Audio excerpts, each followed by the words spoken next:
مسلمانوں کو جتنی کامیابیاں ملیں ان کا پس منظر صرف اتنا تھا کہ اللہ تبارک و تعالیٰ نے اپنے بندوں کی مدد فرمائی، اور اب تعالیٰ نے قرآن مجید میں اس حقیقت کا بیان کیا، فرمایا بل اللہ مولاکم، فرمایا بلکہ اللہ تمہارا مولا ہے، وَهُوَ خَيْرُ النَّاصِرِينَ، اور وہ بہترین مددگار ہے۔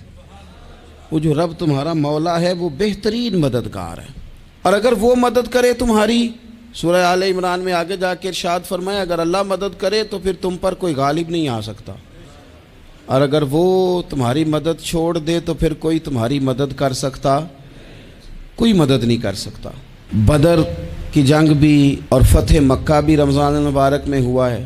میں دونوں پر غور کر رہا تھا تو ایک نیا مضمون میرے ذہن میں آنے لگا۔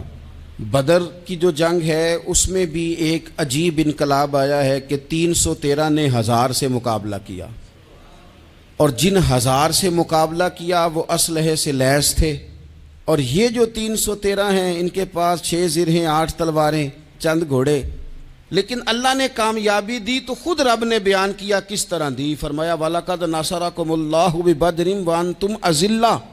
وہ کامیابی اس طرح ملی ہے کہ رب نے تمہاری مدد کی تھی، تم تو کمزور تھے، اللہ نے بدر میں تمہاری مدد کی، تم جیت گئے۔ وَلَقَدْ نَصَرَكُمُ اللَّهُ بِبَدْرٍ وَأَنْتُمْ أَذِلَّةٌ، اللہ نے بدر میں تمہاری مدد کی، تم تو کمزور تھے۔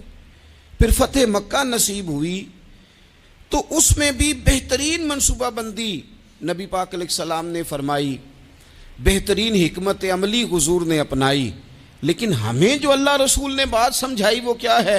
اذا جاء نصر اللہ والفتح، فرمایا جب اللہ کی مدد آئی اور فتح نصیب ہو گئی۔ یہ اللہ نے مدد فرمائی تمہاری، یہاں بھی فتح مکہ بھی اللہ کی مدد سے، جنگ بدر بھی اللہ کی مدد سے۔ وہ جو مدد ہے اللہ تعالیٰ کی، جب وہ ہم یہ کرتے ہیں کہ ہم اپنی ساری زندگی سیاست کی نظر کر دیں۔ ہماری سیاست صرف ملک میں نہیں ہوتی، ہماری سیاست خاندان میں بھی ہوتی ہے، ہم گھر کے اندر بھی سیاست کرتے ہیں، ہم کسی خاص طریقے سے لوگوں کو اپنے پیچھے چلانا چاہتے ہیں، ہم ایک خاص اسلوب اختیار کرتے ہیں کہ لوگ ہمارے پیچھے چلیں۔ اس کا نقصان ہمیں یہ ہوتا ہے کہ سیاست جو ہوتی ہے یہ شطرنج کے ہیر پھیر کی طرح ہوتی ہے، تو اس کے راز بڑی جلدی کھلنے لگ جاتے ہیں، پتہ چل جاتا ہے کہ بندہ مخلص نہیں تھا، سیاست کر رہا تھا، طریقے سلیقے سے اس نے جوڑ کے رکھا ہوا تھا۔ ہم ہر جگہ سیاست کے بل بوتے پر چیزوں کو لے کے چلنا چاہتے ہیں، سیاستیں ناکام ہو جاتی ہیں، سیانے لوگ فیل ہو جاتے ہیں، بچتا صرف وہی ہے جس کے پیچھے رب تعالیٰ کی مدد شامل حال ہوتی ہے۔ اپنی زندگی کے اندر ہم جو کچھ بھی کر رہے ہیں، جس شعبے سے بھی ہمارا تعلق ہے، آج ہم نے اس بات پہ غور کرنا ہے کہ پہلے تو یہ غور کر لیں کہ جو کام ہم کر رہے ہیں کیا وہ کام ایسا ہے کہ اس میں اللہ کی مدد ہمیں ملے گی؟ اگر آپ کوئی معاذ اللہ ناجائز کام کر رہے ہیں، فعل حرام کا ارتکاب کر رہے ہیں، تو اس میں تو مدد الہی آئے گی نہیں۔ پہلے تو یہ دیکھیں جو کر رہے ہیں وہ کام مدد الہی والا ہے، اور اگر اللہ تعالیٰ کی مدد والا وہ کام ہے پھر اس پر غور کریں کہ کیا ہم نے مالک سے مدد کا سوال کیا ہے، ہمیں مدد میسر آ رہی ہے۔ وہ میں نے بزرگوں سے ایک بات سنی تھی، وہ بڑی یاد رہ گئی۔ وہ فرمایا کرتے تھے قابلیت بھی بڑی چیز ہے لیکن قبولیت سب سے بڑی چیز ہے۔ قابل ہونا بھی بڑی بات ہے لیکن زیادہ بڑی بات یہ ہے کہ اس کی بارگاہ میں قبول بھی ہے کہ نہیں۔ اپنی زندگی میں اللہ کی مدد کی طرف بڑھیں، مالک کی مدد کا حصول اختیار کرنے کی کوشش کریں، اللہ کے ساتھ اپنے آپ کو جوڑیں۔ اگر اللہ کی مدد نصیب ہو، یہ جو ہم جتنا ڈرتے رہتے ہیں، سہمے رہتے ہیں، پریشان رہتے ہیں کوئی کیا کر دے گا، ہمارے ہاں نا ہر شعبے میں معاذ اللہ ایک مافیا ہے، الا ماشاء اللہ۔ وہ مافیا کہتا ہے میرے ساتھ ملو گے تو میں چلنے دوں گا ورنہ میں نہیں چلنے دوں گا، مارکیٹ میں آ ہی نہیں سکتا فلانا بندہ چونکہ یہاں ہمارا قبضہ ہے۔ اور میرے بھائی پھر بہت سارے لوگ جن کی نیتیں اور ارادے بڑے اچھے ہوتے ہیں شروع میں، وہ بھی اس مافیا کا شکار ہو جاتے ہیں اور ان کے رنگ میں رنگ جاتے ہیں۔ یاد رکھنا، کسی شخص کی بلیک میلنگ کا کبھی شکار نہ ہونا، کبھی کسی کی میٹھی اور مسجع مکفہ باتوں کا شکار نہ ہونا۔ کوئی کیا کر سکتا ہے اگر اللہ مددگار ہو تو؟ جس کو رب کریم اٹھانا چاہے اسے کوئی گرا سکتا ہے؟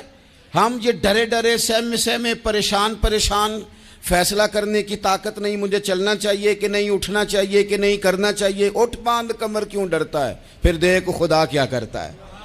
حضرت عبداللہ ابن عباس فرماتے ہیں میرے نبی پاک علیہ السلام نے میری تربیت فرمائی، حضور نے میری تربیت فرمائی، اور محبوب پاک علیہ السلام نے فرمایا عبداللہ یاد رکھنا، یہ نوجوان دوست میری بات لکھ لیں، پریشان لوگ میری بات لکھ لیں، جن کے پاس قوت فیصلہ نہیں وہ اس بات کو لکھ لیں۔